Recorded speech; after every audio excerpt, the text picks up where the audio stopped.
दूसरी तरफ मुख्यमंत्री शिवराज सिंह चौहान लगातार अभी से तैयारी कर रहे हैं, रोड शो कर रहे हैं, जनसभाएं कर रहे हैं। आज विदिशा में सीएम जन आशीर्वाद कार्यक्रम के लिए वहां पहुंचे हुए हैं। आपको इसी कार्यक्रम में, इसी रैली में ले चलते हैं। ये जन आशीर्वाद कार्यक्रम की रैली है जिसमें मुख्यमंत्री पहुंचे हैं। 326 करोड़ के विकास कार्य और 25 विकास कार्यों का भूमि पूजन भी यहां होना है। तो एक तरफ सूची जारी हुई है हितेश, कैंडिडेट्स अपना काम शुरू कर देंगे। उसके पहले मुखिया जन जन के बीच पहुंचकर शासन की योजनाओं को पहुंचा रहे हैं। अगर कोई दिक्कत शिकायत है तो उसका निदान दे रहे हैं और साथ में विकास की सौगातें देते चलते हैं। जो एक तरह से उनका विकास रथ है वो भी हमने देखा है। और अब ये जन आशीर्वाद रथ है। तो जन आशीर्वाद रथ के जरिए मुख्यमंत्री शिवराज सिंह चौहान मध्य प्रदेश के कोने कोने में पहुंच रहे हैं और कमोबेश सभी जगह पर इसी तरह से पहले रोड शो का आयोजन होता है और उसके बाद में जनसभा को संबोधित करते हैं।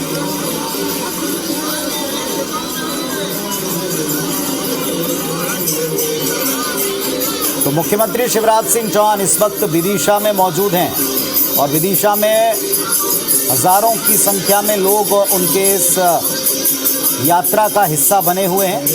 उत्साह के साथ में लोग इसका हिस्सा बने हुए हैं। केंद्रीय चुनाव समिति ने पार्टी के कैंडिडेट्स तय कर दिए हैं। 39 नामों की सूची है। 230 सीटों में से 39 सीटों पर नाम घोषित कर चुकी है भारतीय जनता पार्टी। लगातार सत्ता में रहने के बाद वहां इतनी जल्दी नामों का ऐलान करना पार्टी के लिए ये रणनीति कितनी कारगर रहती है देखना होगा। फिलहाल अभी आप देख रहे हैं मुख्यमंत्री को जो अपने रोड शो के साथ विदिशा में मौजूद हैं।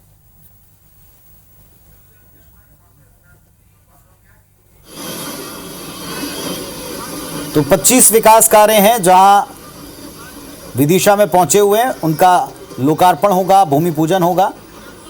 326 करोड़ के विकास कार्यों की सौगात भी विदिशा जिले को आज इस कार्यक्रम के दौरान मुख्यमंत्री शिवराज सिंह चौहान देंगे। पहले ही रोड शो होगा। रोड शो के बाद में आम सभा का आयोजन, जैसा अब कमोबेश सभी जगह पर जा रहे हैं और जन आशीर्वाद यात्रा जो निकल रही है इसमें सभी जगह इस तरह के नज़ारे देखने को मिलते हैं जहां पर पहले रोड शो निकलता है और उसके बाद में आम सभा को संबोधित करते हैं और वहां पर अलग अलग विकास कार्यों की सौगात दी जाती है। लेकिन आज इसलिए महत्वपूर्ण, जिसका हम जिक्र कर रहे हैं बार बार, कि भारतीय जनता पार्टी ने 39 सीटों पर अपने उम्मीदवारों का ऐलान कर दिया है। भारतीय जनता पार्टी की तरफ से केंद्रीय चुनाव समिति की एक महत्वपूर्ण बैठक कल दिल्ली में हुई। इस बैठक में मुख्यमंत्री शिवराज सिंह चौहान भी शामिल हुए थे और वहां से ही ये टिकटों को लेकर मंथन किया गया और इसको लेकर पहले ही हमने भी बताया था कि टिकटों का ऐलान जल्दी हो सकता है, लेकिन इतना जल्दी हो जाएगा ये वाकई में एक तरह से भारतीय जनता पार्टी ने चौंकाया है और इसी तरह से पार्टी इससे पहले भी चौंकाती रही है। अक्सर हम जानते हैं कि मोदी और शाह की जो जोड़ी है देश, वो चौंकाने वाले डिसीजंस को लेकर के ही जानी जाती है देश में। और ये इसमें कोई अचरज नहीं है कि इस तरह की चौंकाने वाली लिस्ट आगे भी आ सकती हैं, जल्दी आ सकती हैं।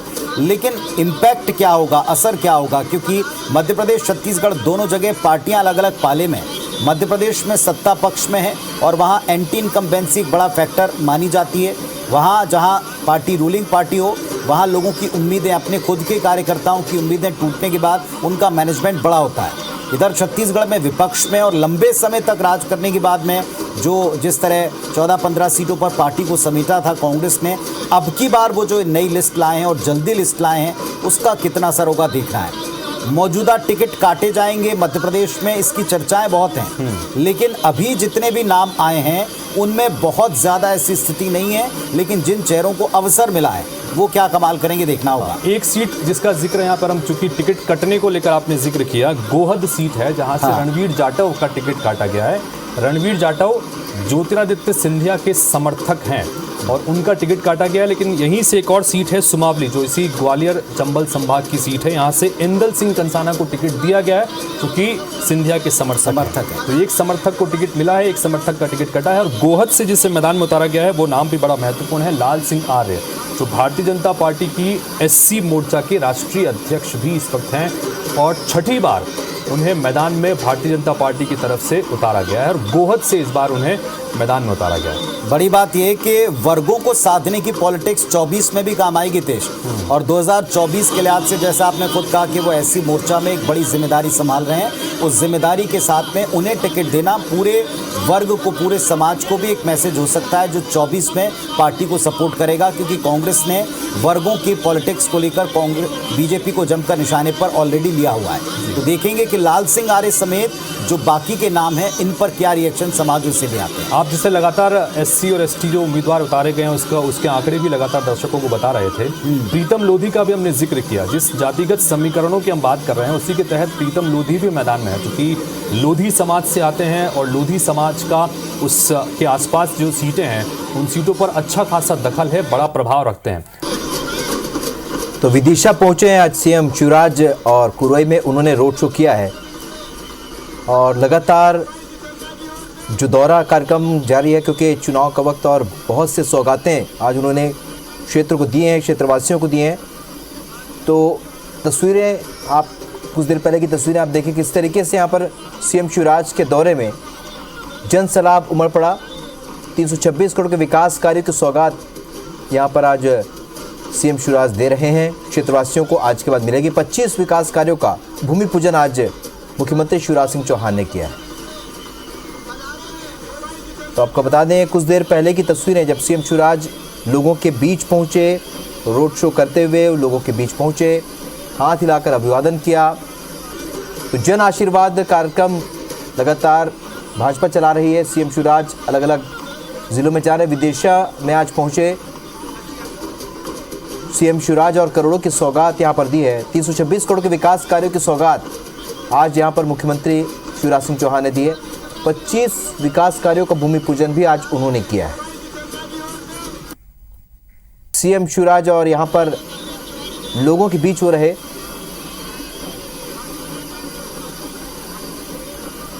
तो 25 विकास कार्यों का भूमि पूजन आज किया। जन आशीर्वाद यात्रा लगातार सीएम शिवराज कर रहे हैं। विदिशा में आज जो पहुंचे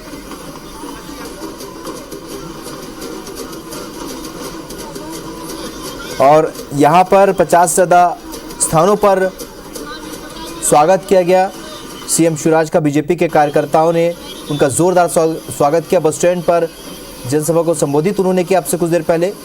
250 करोड़ के विकास कार्यों का भूमि पूजन और लोकार्पण भी आज सीएम शिवराज ने किया है। कुल 326 करोड़ के विकास की सौगात आज विदिशा वासियों को सीएम शिवराज ने दी है।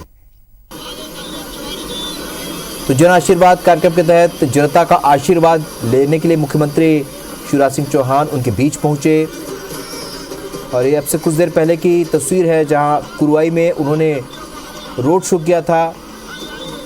इसके बाद उन्होंने बस स्टैंड पर जनसभा को संबोधित भी किया। इस दौरान 50 से ज़्यादा स्थानों पर बीजेपी के कार्यकर्ताओं ने उनका जोरदार स्वागत भी किया है।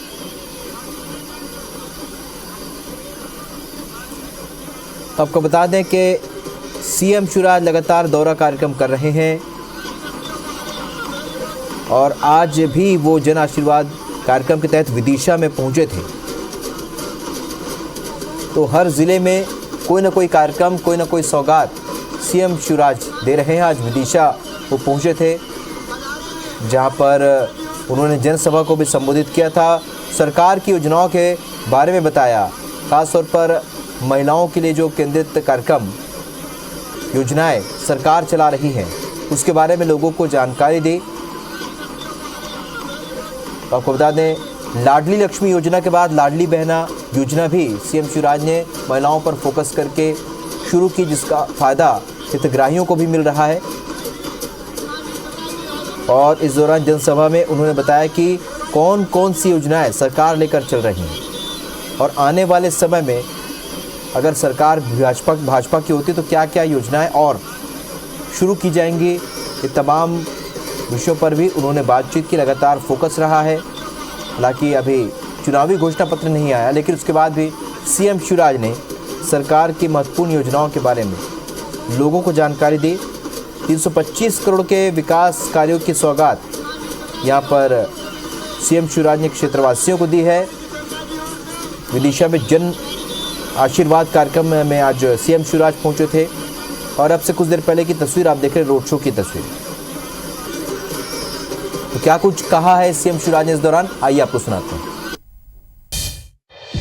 हर महीने सीधे 1000 रुपया, और मेरी बहनें कितनी है पता है? 1.25 करोड़ तो अभी 1000 रुपया भेज रहा हूं। और कई बहनें कह गई भैया हम रह ही गए। अब 21 से 23 साल तक की बहनें भी हमने शामिल कर ली। ट्रैक्टर वाली बहनें रहेगी थी, उनको भी शामिल कर ली। अब ये लाखों बहनें और जुड़ेगी। लगभग 15,000 करोड़ रुपया एक साल में ये बहनों के खाते पे जा रहा है। 15,000 करोड़ रुपया। बताओ मेरी बहनों, मेरे अलावा कोई कर सकता था क्या? जोर से बताओ, कर सकता था क्या? और ये 1000 तक सीमित थोड़ी रहने दूंगा लाडली बहनाओ, अभी तो बढ़ाऊंगा। पहले 1250, फिर 1500, फिर 1750, फिर 2000, फिर 2250, और फिर 2500, फिर 2750, और बाद में बढ़ा के कितने करूंगा? 3000 करूंगा। ये इसलिए मेरी बहनों कि इस पैसे की व्यवस्था हो गई तो तुम्हारी जिंदगी में जरूरी चीजों की कमी नहीं रहेगी। और भाइयों, तुम बुरा मत मानना, आखिर बहनों के पास पैसा जाएगा तो काम कौन के आएगा? अगर कभी बकल जरूरत पे, संकट के समय जरूरत पड़ गई तो यही बहनें कहेंगी गुड्डू के पापा चिंता काहे को करते, मेरे पास धरे ले जाओ, चिंता मत करो। बोलो सही बात है कि नहीं? देखो, मुझे अब कुछ नहीं चाहिए, मुझे जनता की जिंदगी बदलना है। जनता की आंखों में आंसू ना रहे, उसके चेहरे पर मुस्कुराहट लाना है। और लाडली बहनाओ, राखी आ रही है। 27 तारीख को तुम्हारा भाई तुम्हारे साथ राखी के त्योहार को मनाएगा और ये प्रयास करेगा कि आगे भी तुम्हारी जिंदगी में कोई दुख ना रहे। एक पवित्र रिश्ता भाई और बहन का, ये ऐसा रिश्ता जिसमें भाई अपने बहनों की सम्मान की रक्षा के लिए सब कुछ न्योछावर कर देता है। मेरी बहनों, मध्य प्रदेश पहला राज्य है जिसमें हमने कानून बनाया कि मासूम बिटिया के साथ अगर कोई दुराचार करेगा तो सीधा फांसी के फंदे पे लटका दिया जाएगा। अपराधियों को छोड़ेंगे नहीं। आपका मान, आपका सम्मान, आपकी इज्जत, और पैसा सम्मान भी देता है, पैसा आत्मविश्वास भी देता है। इसलिए लाडली बहना योजना बनी है। लेकिन मेरे बेटा बेटियों, आज ही वो बेटा बेटी जो 5वीं पास करके 6वीं दूसरे स्कूल जाते हैं, दूसरे गांव के स्कूल जाते हैं, उन और 8वीं पास करके 9वीं में जाते हैं, उनके खाते में मामा ने 4,500 रुपया डलवाए हैं। बेटा बेटियों, तुम्हारे भविष्य को बर्बाद नहीं होने दे, इसलिए किताबें, 8वीं तक यूनिफॉर्म, और अगर 12वीं में अच्छे नंबर लाओगे तो मामा लैपटॉप दिलवाएगा। सबको पता है कि नहीं? और अभी 23 तारीख को मेरे बेटा बेटियों अपने अपने गांव के हायर सेकेंडरी स्कूल में जो बच्चे पहले नंबर पे आए हैं, एक बेटा और एक बेटी, उसको मामा क्या दिलवाएगा? अरे क्या दिलवाएगा? स्कूटर और स्कूटी दिलवाऊंगा। और एक बात और सुन लो, ये अपने परिवार की सरकार है। कई बार गरीब बच्चे, मध्यम वर्गीय बच्चे, निम्न मध्यम वर्गीय बच्चे पास पैसे नहीं होते थे, तो बुद्धि होने के बाद भी, टैलेंट और क्षमता होने के बाद भी वो स्कूल जा ही नहीं, वो कॉलेज में जा नहीं पाते थे। अगर एडमिशन मेडिकल कॉलेज में हो जाए, इंजीनियरिंग कॉलेज में हो जाए, IIT IIM में हो जाए, लॉ कॉलेज में हो जाए, और किसी उच्च शिक्षण संस्थान में हो जाए, और फीस ज्यादा हो। अब प्राइवेट मेडिकल कॉलेज की फीस है लगभग 8 से लेकर 10 लाख रुपया साल। बताओ, गरीब बेटा बेटी चुका सकते हैं क्या? अरे जोर से बताओ ना। तो ये तुम्हारी फीस तुम्हारे मम्मी पापा नहीं चुकाएंगे, कौन चुकाएगा? जोर से बताओ। मामा भरेगा। परिवार की सरकार का मतलब क्या है? परिवार के बेटा बेटियों की जिंदगी में कोई तकलीफ ना रहे। 1 लाख सरकारी नौकरियों में भर्ती का काम चल रहा है। स्वरोजगार की योजना से लोन जिसकी गारंटी हम लेते हैं वो दिलवाने का काम कर रहे हैं। और 22 तारीख को एक और योजना मेरे भांजे भांजियों मुख्यमंत्री सीखो और कमाओ ला रहा हूं, जिसमें अगर कहीं काम सीखने जाएंगे कंपनी में। लेकिन मेरे बेटा बेटियों, आज ही वो बेटा बेटी जो 5वीं पास करके 6वीं दूसरे स्कूल जाते हैं, दूसरे गांव के स्कूल जाते हैं, उन और 8वीं पास करके 9वीं में जाते हैं, उनके खाते में मामा ने 4,500 हजार रुपया डलवाए हैं। बेटा बेटियों, तुम्हारे भविष्य को बर्बाद नहीं होने दे, इसलिए किताबें, 8वीं तक यूनिफॉर्म, और अगर 12वीं में अच्छे नंबर लाओगे तो मामा लैपटॉप दिलवाएगा। सबको पता है कि नहीं? और अभी 23 तारीख को मेरे बेटा बेटियों अपने अपने गांव के हायर सेकेंडरी स्कूल में जो बच्चे पहले नंबर पे आए हैं, एक बेटा और एक बेटी, उसको मामा क्या दिलवाएगा? अरे क्या दिलवाएगा? स्कूटर और स्कूटी दिलवाऊंगा। और एक बात और सुन लो, ये अपने परिवार की सरकार है। कई बार गरीब बच्चे, मध्यम वर्गीय बच्चे, निम्न मध्यम वर्गीय बच्चे पास पैसे नहीं होते थे, तो बुद्धि होने के बाद भी, टैलेंट और क्षमता होने के बाद भी वो स्कूल जा ही नहीं, वो कॉलेज में जा नहीं पाते थे। अगर एडमिशन मेडिकल कॉलेज में हो जाए, इंजीनियरिंग कॉलेज में हो जाए, IIT IIM में हो जाए, नमस्कार, लॉ कॉलेज में हो जाए, और किसी उच्च शिक्षण संस्थान में हो जाए, और फीस ज्यादा हो। अब प्राइवेट मेडिकल कॉलेज की फीस है लगभग 8 से लेकर 10 लाख रुपया साल। बताओ गरीब बेटा बेटी चुका सकते हैं क्या? अरे जोर से बताओ ना। तो ये तुम्हारी फीस तुम्हारे मम्मी पापा नहीं चुकाएंगे, कौन चुकाएगा? जोर से बताओ। मामा भरेगा। परिवार की सरकार का मतलब क्या है? परिवार के बेटा बेटियों की जिंदगी में कोई तकलीफ ना रहे। 1 लाख सरकारी नौकरियों में भर्ती का काम चल रहा है। स्वरोजगार की योजना से लोन जिसकी गारंटी हम लेते हैं वो दिलवाने का काम कर रहे हैं। और 22 तारीख को एक और योजना मेरे भांजे भांजियों मुख्यमंत्री सीखो और कमाओ ला रहा हूं, जिसमें अगर कहीं काम सीखने जाएंगे कंपनी में तो काम सीखने के बदले मामा 8,000 रुपया महीना खाते में डलवाएगा। और बहुत जल्दी कुरवाई के मेरे बेटा बेटियों, बीना के पास आगा सौद में ही पेट्रोकेमिकल कॉम्प्लेक्स आ रहा है 50,000 करोड़ रुपए का।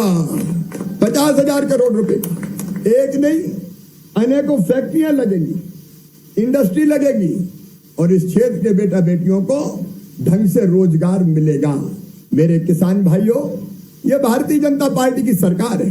कांग्रेस ने झूठा कर्जा माफी का वादा किया, लेकिन ब्याज की गठरी सर पे ऐसे चढ़ी कि पिछले दिनों मैंने 2200 करोड़ रुपया किसानों के ब्याज का मैंने भरवाया, ताकि कम से कम ब्याज मुक्त हो सके। 0% ब्याज पे कर्जा।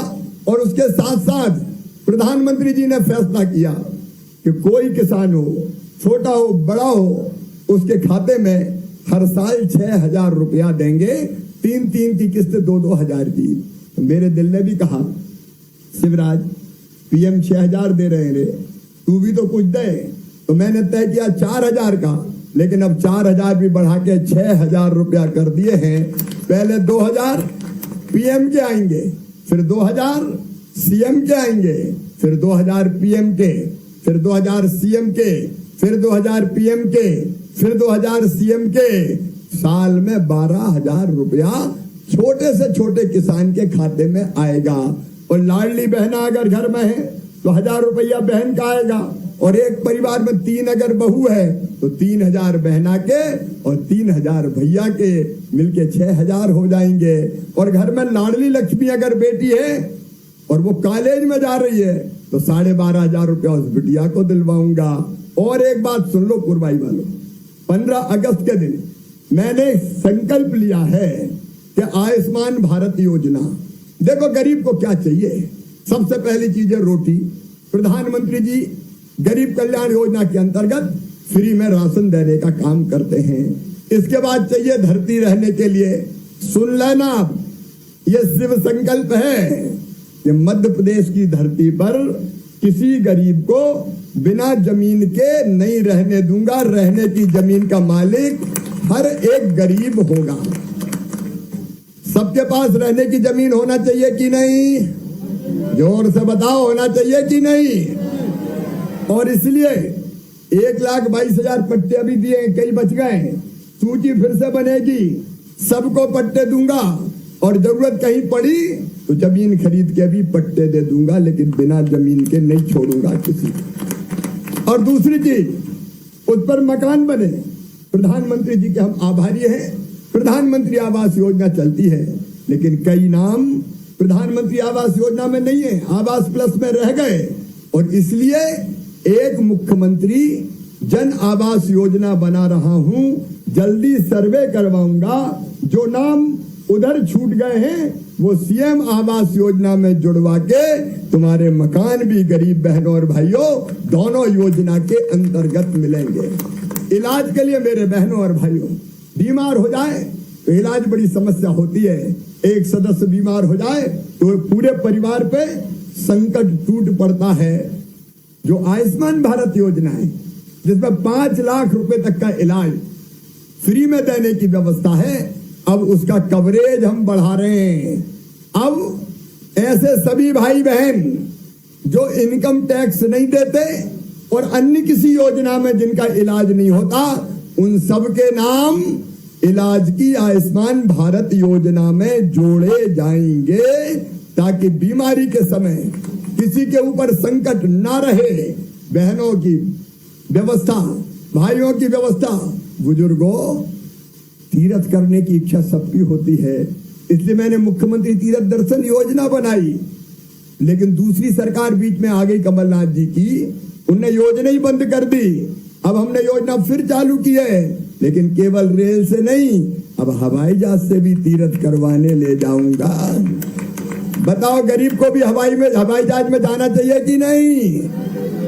और आपने देखा गरीब बुजुर्ग भी हवाई जहाज पर बैठकर तीर्थ यात्रा कर रहे हैं। तो ये जो सरकार है, ये परिवार की सरकार है। ये ऐसा थोड़ी कि मुख्यमंत्री और जनता। मैं तो आपका भाई हूं, बुजुर्गों का बेटा हूं, बेटे बेटियों का मामा हूं और बहनों का तो भैया हूं ही।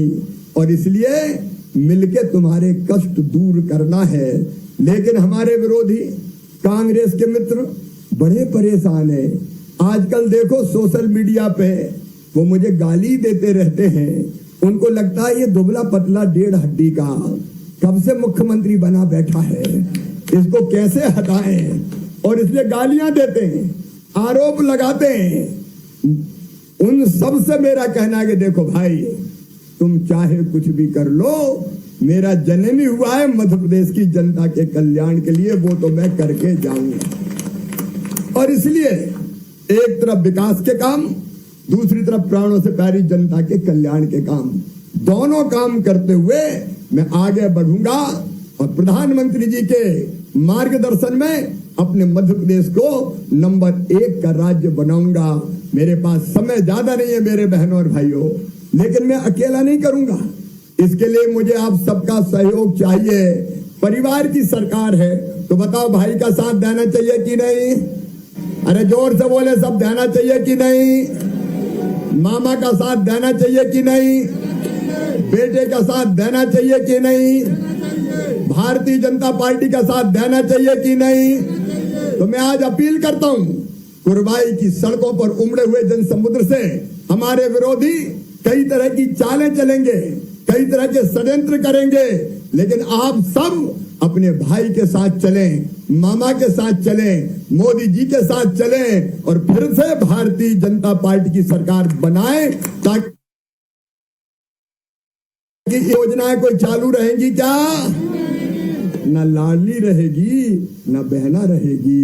मेरी भाइयों और मेरी बहनों, इन कामों को आगे बढ़ाना है और इसलिए एक परिवार बनकर हम साथ चलेंगे। मेरी बहनों, मेरा संकल्प है। आजीविका मिशन की बहनें मुझे सुन रही होगी, तुम्हारी आमदनी हर महीने बढ़ा के मुझे 10,000 करना है। इसके अलावा लाडली बहना के अलावा कामकाज करते हुए किसान के सूखे खेतों की प्यास बुझाना है, बेटा बेटियों की बेहतर पढ़ाई करवाना है, अलग अलग योजनाओं को बेहतर लागू करने का काम करना है। और इसलिए वो सब करने के लिए मुझे आप सबका प्यार और आशीर्वाद चाहिए। आज क्योंकि समय कम है, शासकीय सामुदायिक स्वास्थ्य केंद्र कुरवाई का हम सिविल अस्पताल में उन्नयन करेंगे, 50 बिस्तर का अस्पताल बनाएंगे। कुरवाई तहसील में वीरांगना रानी अवंतीबाई की प्रतिमा भी स्थापित की जाएगी और पठारी क्षेत्र में नवीन शासकीय महाविद्यालय भी खोला जाएगा। आपने और मांगे जो की है उन पर विचार करते हुए उन पर भी फैसला करेंगे। आज तो मैं आप सबसे अपील करता हूं कि अगर आपको मुझ पर विश्वास है और आप मुझसे प्यार करते हैं, आओ मेरे बहनों और भाइयों, संकल्प लो कि हम मामा तुम्हारे साथ चलेंगे और फिर से भारतीय जनता पार्टी और मामा की सरकार बनाएंगे। बोलो सब तैयार हैं? तो उठाइए दोनों हाथ, मेरी बहनें भी भाई भी और उधर वाली बहनें भी जो मुझे देख रही है, बांधिए दोनों मुट्ठी और भारत माता की जय बोल के भारतीय जनता पार्टी की सरकार बनाने का संकल्प लीजिए। बोलिए भारत माता की।